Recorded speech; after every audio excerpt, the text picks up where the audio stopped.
Hi everyone, అందరు బాగున్నారా? Welcome back to my channel. నేను ప్రసన్న. ఈరోజు ఇంకొక క్రొత్త సందేశంతో మీ ముందుకు వచ్చాను.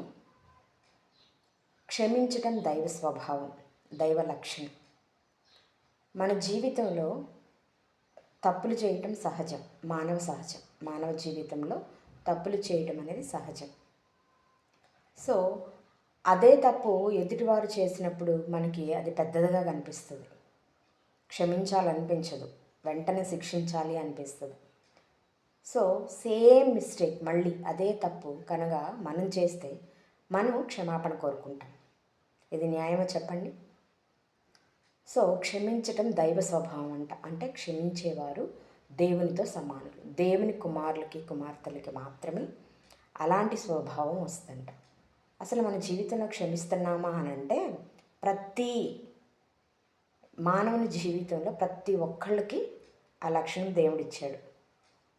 అయితే మనం చేసేటటువంటి మిస్టేక్ ఏంటంటే మనం ప్రేమించే వాళ్ళని మనం క్షమిస్తాం కదా.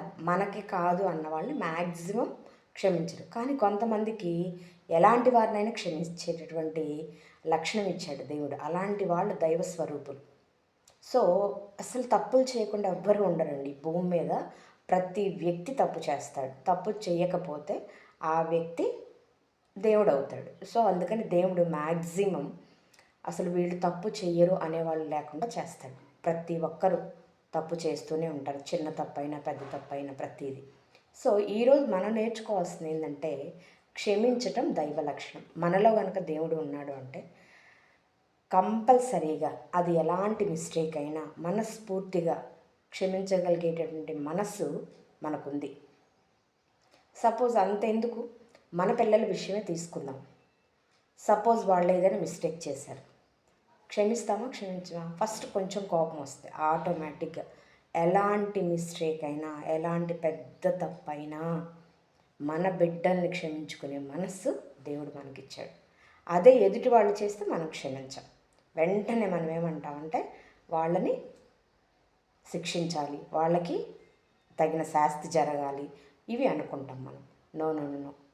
సో దేవుడిచ్చినటువంటి చిన్న లక్షణాన్ని మనం కొంచెం మనసు పెట్టి ఆలోచించి దాన్ని మనం ఇంకొంచెం డెవలప్ చేసుకోవాలి. క్షమించడం అనేది ప్రతి వ్యక్తిని మ్యాక్సిమం మరీ నేరాలు ఘోరాలు చేసేటువంటి తప్పులు మరీ మన ఇంట్లో వాళ్ళు మన చుట్టుపక్కల వాళ్ళు మరీ అంత తప్పులైతే చేయరు కదా. చిన్న చిన్న తప్పులు వాళ్ళు చేసినటువంటి వాటికి జస్ట్ ఒక్క క్షణం ఆలోచించి దీన్ని క్షమిస్తే ఏమవుతుంది అని ఒక్కసారి కనుక మనం ఆలోచించుకోగలిగినట్లయితే డెఫినెట్గా దేవుడు మనకి వెంటనే క్షమించే మనసిస్తాడు.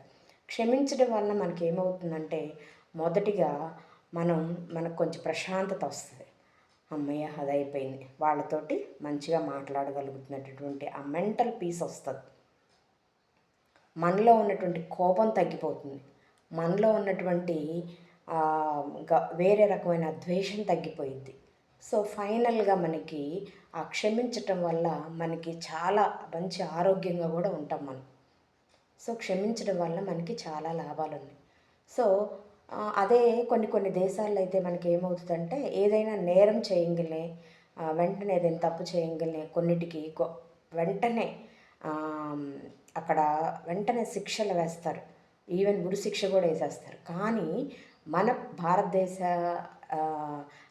శిక్షా స్మృతిలో మనకి ఏం చేస్తారంటే వాళ్ళు ఎంత పెద్ద తప్పైనా చెయ్యనండి వెంటనే వాళ్ళకి ఉరి శిక్ష వేయాలి అంటే దానికి చాలా ప్రాసెస్ ఉంది. చాలా చాలా మనం చూసిన వాళ్ళందరూ ఏమనుకుంటాము, వాడంతా పెద్ద తప్పు చేశాడు, వాడిని అసలు బ్రతకనీయకూడదు, ఇది మన ఆలోచన. కానీ వీటన్నిటికీ ఒక ఉన్నతమైన న్యాయస్థానం ఉంది.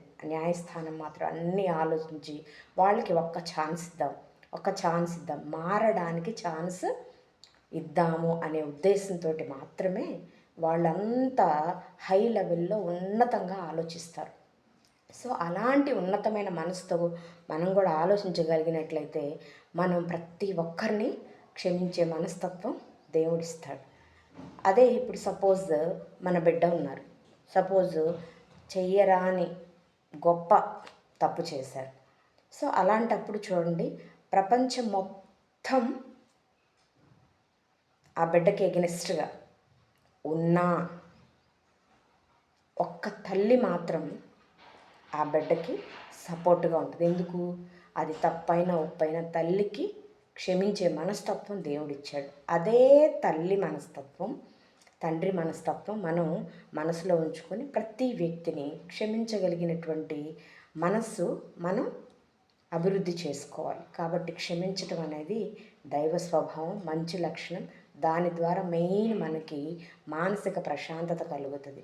కాబట్టి మనమందరం కనుక ఈ లక్షణాన్ని కనుక మనం అలవాటు చేసుకున్నట్టయితే ప్రతి ఒక్కరం ఈ సొసైటీలో కానీ ఇంకా ప్రతి చోట మన వర్క్ ప్లేస్లో కానీ మెయిన్ మన ఇంట్లో కానీ ఇంట్లో వాళ్ళని క్షమించగలగాలి, మన పార్ట్నర్ని, పిల్లల్ని, ఓకే, అమ్మా నాన్న వాళ్ళని, అత్త మామ వాళ్ళని, నెక్స్ట్ మన వర్క్ ప్లేస్లో మన కలీగ్స్ని, నెక్స్ట్ మన సుపీరియర్స్, మన సబార్డినేట్స్, నెక్స్ట్ సొసైటీలో వాళ్ళని, ఓకే, ఎన్నో ఎన్నో ఇన్సిడెంట్స్ ప్రతిరోజు మనము చిన్నవే కానీ వారితోటి యుద్ధాలే చేసేస్తాం. అది సమస్య చిన్నదే కానీ చాలా యుద్ధాలు చేస్తాం.